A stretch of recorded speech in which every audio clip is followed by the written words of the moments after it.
Isang pagbati mula sa Oferian Heritage Conservatory. Sa mga newly baptized, welcome to the Covenant. Sa mga new subscribers, welcome to the channel. Medyo controversial itong topic na ilalabas namin. As expected, maraming magagalit. Pero bago tayo magpatuloy, let me remind all believers na kilalanin nyo ang mga kapatiran sa inyong lugar. Paki-comment lang ang inyong province at municipality. Yan ang starting point ninyo. Sa mga baptized na, ito ang paalala namin, maging matatag kayo sa direksyon ng covenant. Kapag inaakay kayo ng sinuman sa ibang direksyon, huwag kayong sasama. Kapag nagpaplano na magtayo ng Tower of Babel, kasabay ang mga pangako na may pera at kung ano-ano pang incentives, iwanan nyo. Diyan kayo mapapahamak. Hindi worldly incentives at pansariling motibo ang bumibigkis sa mga tupa, kundi covenant. Ang video na ito ay tungkol sa pinag-aagawang rock o bato na binabanggit sa Matthew chapter 16 verse 18 hanggang 19, kung saan sinabi ng Mesaya na itatayo niya ang kanyang assembly doon sa bato at ibinigay kay Peter ang susi. Pansinin nyo, may bato na pagtatayuan at ang bato ay may susi. Pinag-aagawan ng iba't ibang sekta ang bato na yan at sinabi nila na ang kanilang church ang itinayo ng Mesaya sa bato at iniwanan kay Peter. Very ironic kasi itong mga nag-aagawan ay lahat die-hard followers ni Pablo na sumisipa sa covenant at ayaw kumilala sa Ama. At hindi rin nila alam kung ano yung bato na sinasabi ng Mesaya kay Peter. So kung hindi nila alam, ibig sabihin, hindi sila ang mga itinayo ng Mesaya sa bato at inihabilin kay Peter. Ganon kasimple. Basahin muna natin ng buo ang verse. Here we go. Matthew chapter 16 verse 18 hanggang 19. And I tell you that you are Peter, and on this rock I will build my assembly, and the gates of Hades will not overcome it. I will give you the keys of the kingdom of heaven. Whatever you bind on earth will be bound in heaven, and whatever you loose on earth will be loosed in heaven. Ito ang pagkakasalin sa Tagalog. At sinasabi ko naman sa iyo, Peter, na ikaw ay si Pedro, at sa ibabaw ng batong ito ay itatayo ko ang aking iglesia, at ang mga pintuan ng Hades ay hindi magwawagi laban sa kanya. Ibibigay ko sa iyo ang mga susi ng kaharian ng langit, at anumang iyong talian sa lupa ay tatalian sa langit, at anumang iyong kalagan sa lupa ay kakalagan sa langit. Noong nabasa ito ng mga pinuno, nakita agad nila ang plot ng story. Pinosisyonan agad.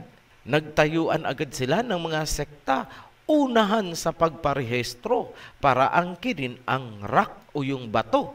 Sabi nung isa, kami yung sekta na sinasabi dyan. Sagot naman nung isa, kami yan. Sagot naman ng isa pa, hindi pwede, kami yan. Nai-imagine nyo po ba ang eksena? Ngayon, para hindi na kayo nag-aagawan, Magsasalita na ang Ophirian Heritage Conservatory tungkol sa mga bagay na ito. Gumamit ulit tayo ng guide questions. Number 1, anong grupo ang itinayo ng Misaya doon sa bato? Number 2, ano ang rock or bato na sinasabi ng Misaya kay Peter na pagtatayuan niya ng kanyang grupo? Number 3, ano ang susi na ibinigay kay Pedro? Number 4, nasaan ang kingdom of heaven na sinasabi ng Misaya kay Peter? Nasa langit ba yan or naandito sa lupa? Malalaman nyo ang sagot sa guide question number 1 kung sino itong mga tao bilang grupo na itinayo sa bato. Basahin nyo ang Matthew chapter 15 verse 24. But he answered and said, I am not sent but unto the lost sheep of the house of Israel. Tagalog, ngunit sumagot siya, ang Mesaya, at sinabi, ako'y hindi sinugo maliban sa mga nawawalang tupa ng sambahayan ni Israel. Binilinan din ng Mesaya ang kanyang mga apostoles. Matthew chapter 10 verse 6. But go rather to the lost sheep of the house of Israel. Sa unang talata, sinabi ng Mesaya na siya ay naparito para sa mga nawawalang tupa ng sambahayan ni Israel. Sa pangalawang talata naman, binilinan niya ang mga apostol na puntahan ang mga nawawalang tupa ng sambahayan ni Israel. Sino si Israel? Genesis chapter 32 verse 28. The man said, your name will no longer be Jacob. You have wrestled with Elohim and with men, and you have won. That is why your name will be Israel. Si Israel ay si Jacob. Maliwanag na ang mga taong inipon ng Misaya at iniwan kay Pedro ay ang mga nawawalang tupa ng house of Jacob, Israel. Hindi pumunta ang Misaya sa lupa upang magtayo ng sekta o relihiyon, kundi para ipunin ang tupa ng Israel. Period. Dumako tayo at sagutin ang guide question number 2. Ano ang rock or bato na sinasabi ng Mesaya kay Peter na pagtatayuan ng kanyang grupo? Bago natin ibigay ang meaning, nais naming tandaan nyo ang isang napakahalagang katangian ng bato na sinasabi ng Mesaya. Balikan natin ang Matthew chapter 16 verse 18 hanggang 19. And on this rock I will build my assembly, and the gates of Hades will not overcome it. Ano ang katangian ng bato? Hindi ito madadaig ng gates of Hades o impyerno. Ngayon, ilalahad ng OHC kung ano ang bato na sinasabi ng Mesaya kay Peter. Ang sagot ay nasa Genesis. Balikan natin ang kwento ng panaginip ni Jacob. May isang hagdan na umaabot sa langit kung saan ang mga anghel ay akyat panaog. Nakatayo sa hagdan ang Elohim at ito ay nagsalita kay Jacob. Genesis chapter 28 verse 13. And behold, Yahweh stood above it and said, I am Yahweh, the Elohim of Abraham and the Elohim of Isaac thy father. The land whereon thou liest, to thee will I give it, and to thy seed. Ako si Yahweh, ang Elohim ni Abraham at Isaac, at ang lupaing iyong hinihigaan ay ibibigay ko sa iyo at sa iyong lahi. Verse 14. And thy seed shall be as the dust of the earth, and thou shalt spread abroad to the west, and to the east, and to the north, and to the south, and in thee and in thy seed shall all the families of the earth be blessed. Verse 15. And behold, I am with thee, and will keep thee in all places whither thou goest, and will bring thee again into this land. For I will not leave thee until I have done that which I have spoken to thee of. At ang iyong lahi ay dadami sa kanluran, sa silangan, hilaga, at timog, at sa lahi mo pagpapalain ko ang mga pamilya sa buong mundo. Papatnubayan kita hanggang matupad ko ang aking mga sinabi. Maliwanag na ang lahi ni Jacob ay kakalat sa ibang bahagi ng mundo hanggang sa silangan. Kasali ba ang Ophir, Philippines sa silangan? Yes, tayo ang perlas ng silangan. Verse 16, and Jacob awakened out of his sleep, and he said, surely Yahweh is in this place, and I knew it not. At nagising si Jacob at nasabi niya, sigurado naririto si Yahweh sa lugar na ito at hindi ako nag-aalam. Verse 17, and he was afraid and said, how dreadful is this place! This is none other but the house of Elohim, and this is the gate of heaven. Pansinin niyo ang reaksyon ni Jacob. Sinabi niyang ang lugar ay house of Elohim at gate of heaven. Verse 18, and Jacob rose up early in the morning and took the stone that he had put for his pillows and set it up for a pillar and poured oil upon the top of it. Gumising ng maaga si Jacob at ang bato na ginawa niyang unan ay kanyang itinayo at binuhusan niya ng langis sa ibabaw. Verse 20, and Jacob vowed a vow, saying, if Elohim will be with me, and will keep me in this way that I go, and will give me bread to eat, and raiment to put on, and this stone which I have set for a pillar shall be house of Elohim, and of all that thou shalt give me, I will surely give that tent unto thee. Habang itinatayo ni Jacob ang bato, nagbibitiw siya ng isang panata at sinabi niya, ang batong ito na aking itinayo ang magiging house of Elohim. Napansin nyo ang kahulugan ng bato? House of Elohim. Suriin natin ang daloy ng mga pangyayari. Recap. Sa panaginip ni Jacob, sinabi ng ama ang mga sumusunod. Number 1, ang lupain ay ibibigay niya kay Jacob. Number 2, ang lahi ni Jacob ay aabot hanggang sa silangan. Number 3, gagabayan niya si Jacob hanggang matupad ang kanyang mga sinabi. Bilang tugon sa pangako ng ama, nagbitiw din ito si Jacob ng isang pangako. And so therefore, pangako sa pangako, nagkaroon ng pagkakasundo. Treaty, isang covenant. At sinabi ni Jacob, habang itinatayo niya ang bato, ito ang house of Elohim, at binuhusan niya ito ng langis. Ano ang bato? House of Elohim, the gate of heaven. Lumipas pa ang panahon. Mula sa angkan ni Jacob, naging hari ng Israel si King David. Itinayo ni David ang house of Israel bilang katuparan ng covenant ni Jacob na itatayo niya ang house of Elohim. Bakit namin nasabi na iyon ang katuparan? Number 1, nilalaman ng house of David ang Ark of the Covenant.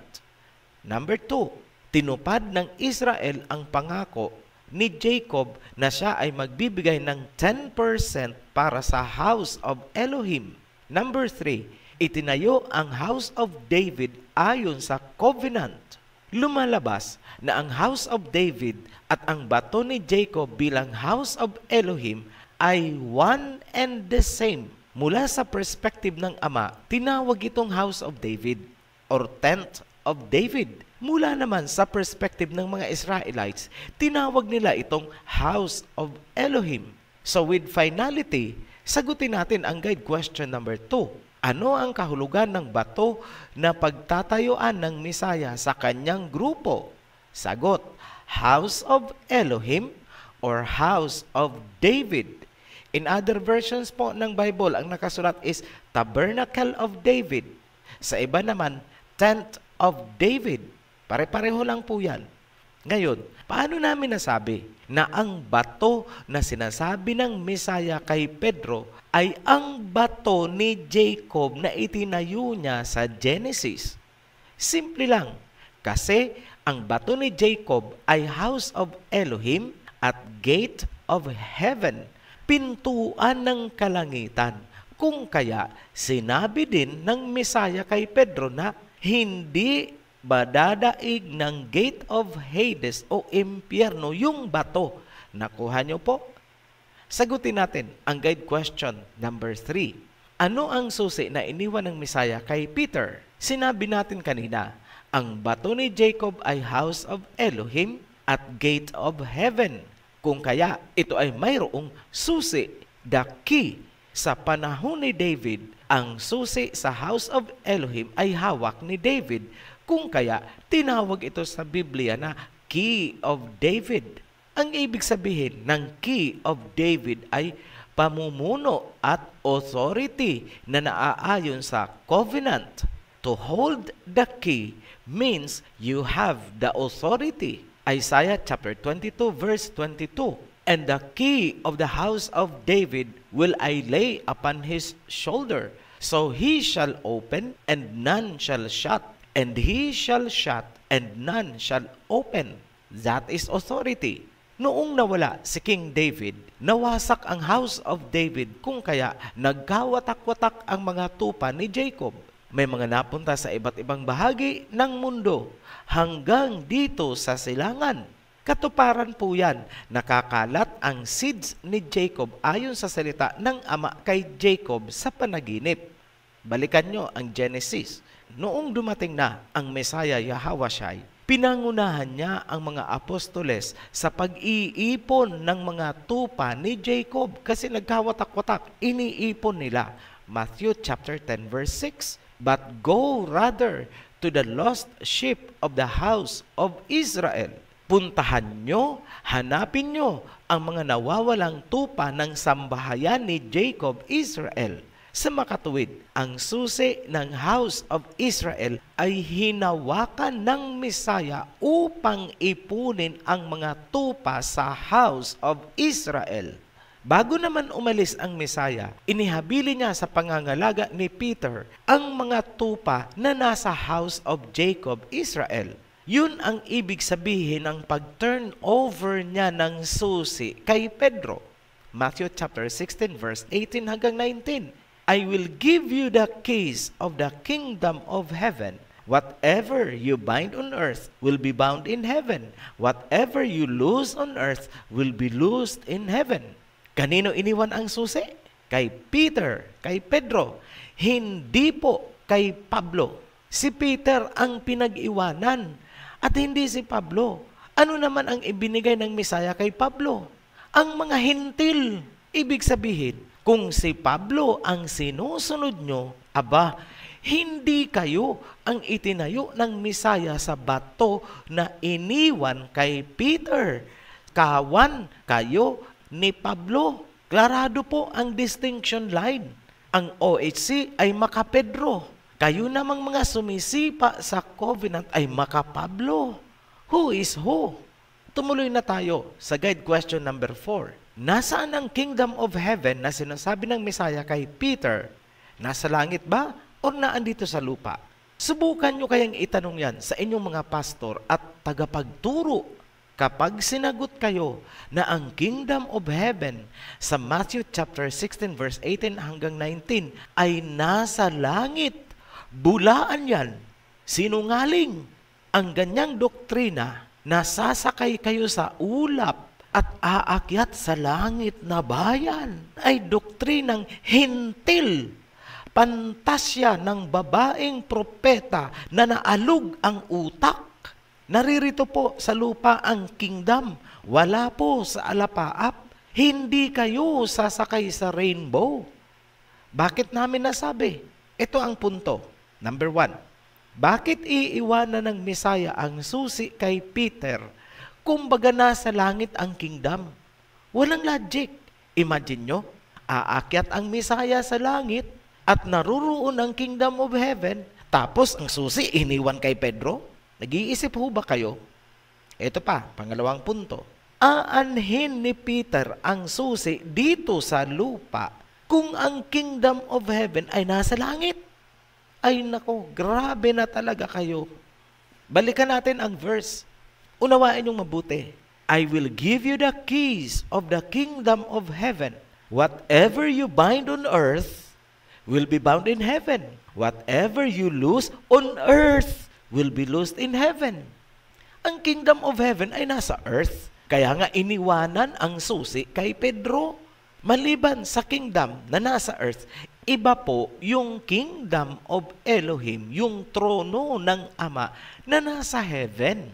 Hindi po yun ang tinutukoy ng Misaya nung binigay niya kay Peter ang susi.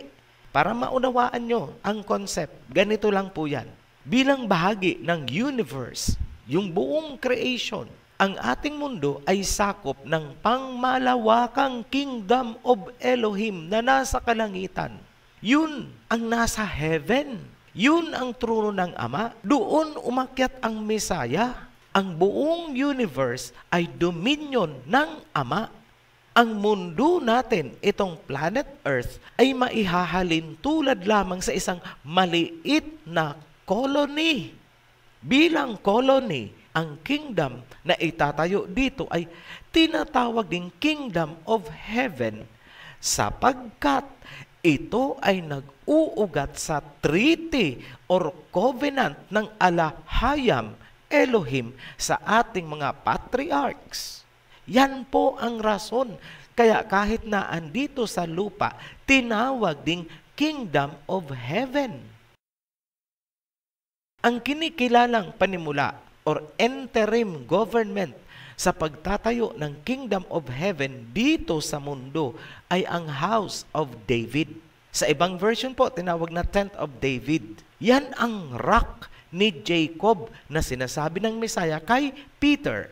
Ang susi ay mula kay David, napunta sa Mesaya at iniwan kay Pedro. Sa makatuwid, ang Kingdom of Heaven na pasisimulan ng House of David ay konektado sa Elohim sa pamamagitan ng covenant or treaty kay Jacob, Israel. Yan ang dahilan. Kaya ang kaharian dito sa lupa ay tinawag ding Kingdom of Heaven. Yan din ang paliwanag bakit ang susi ay iniwanan kay Pedro. Naging masalimuot ang pinagdaanan ng mga tinipon mula nang pumanaw si Peter. Tulad ng sinabi ng Elohim kay Jacob, kumalat ang kanyang mga tupa hanggang sa silangan. Maraming pinagdaanang digmaan, ngunit dahil sa covenant kay Jacob, hindi hahayaan ng Elohim na tuluyang malusaw ang tinipon. Sinabi niya, walang power kahit ang impyerno na lusawin ang House of Elohim na itinayo ni Jacob. Malakay chapter 3 verse 6. For I am Yahweh, I change not. Therefore, you sons of Jacob are not consumed. May buto na naiwan, napakaliit na buto. Yan ang mustard seed ng Matthew chapter 13 verse 31 hanggang 32. He told them another parable. The kingdom of heaven is like a mustard seed which a man took and planted in his field. Though it is the smallest of the seeds, yet when it grows, it is the largest of garden plants and becomes a tree, so that the birds come and perch in its branches. Ang mustard seed ay maliit na buto, ngunit ito ay nagiging malaking kahoy kapag naitanim. Sa kalagayan nito bilang buto, ito ay magtatagal ng mahabang panahon. Magpapasalin-salin sa mga generations hanggat hindi pa naitatanim. Ito ay prinotektahan ng Ama hanggang sa panahon na maitanim. Ang seed or buto ay ang heritage na iningatan ng Ama dahil sa covenant. Isaiah chapter 54 verse 17. No weapon that is formed against thee shall prosper, and every tongue that shall rise against thee in judgment thou shalt condemn. This is the heritage of the servants of Yahweh, and their righteousness is of me, says Elohim. Naitanim na po ang mustard seed. Nabubuhay na ang heritage. Inaalagaan hanggang sa maging mayabong na puno mula nung naitanim. Lumalago na ang kahoy. Ito ang magiging gabay sa pagbangon ng House of David. Acts chapter 15 verse 16. After this, I will return and rebuild David's fallen tent, Its ruins I will rebuild, and I will restore it. Same content po sa Amos chapter 9 verse 11. Ang tabernacle or house of David, ang pagmumula ng kingdom of heaven. Ibig sabihin, malaki ang papel na gagampanan ng heritage upang maihanda ang daan para sa pagsilang ng Messianic Kingdom. Ang video na ito na inyong pinapanood ay maituturing na bahagi ng virtual groundbreaking ceremony. Pansinin nyo, number 1, ang bandila ay ang pangalan ng Ama at ng Mesaya. Number 2, ang pundasyon ay ang covenant. Mga followers, believers ng Ophirian Heritage, we are the architects, engineers, and workers, the servants. At sino tayo? Sa Book of Revelation, basahin nyo, Revelation chapter 3, verse 7.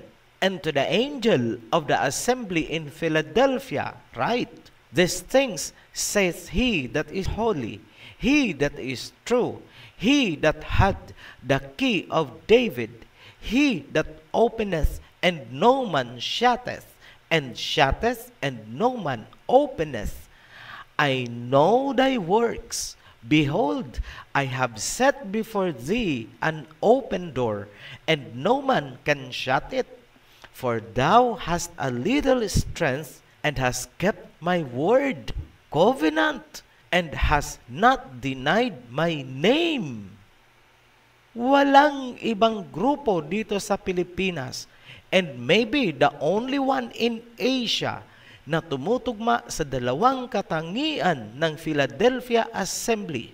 Una, niyakap ng Ophirian Heritage ang tunay na pangalan ng Ama at ng Mesaya. Pangalawa, naninindigan sa covenant na sinisipa naman ng mga sekta at relihiyon.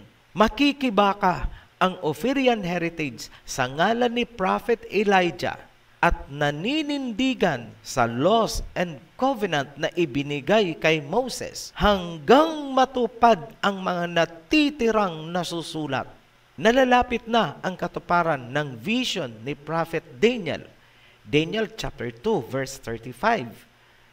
Then the iron, the clay, the bronze, the silver, and the gold were all broken to pieces and became like chaff on a threshing floor in the summer.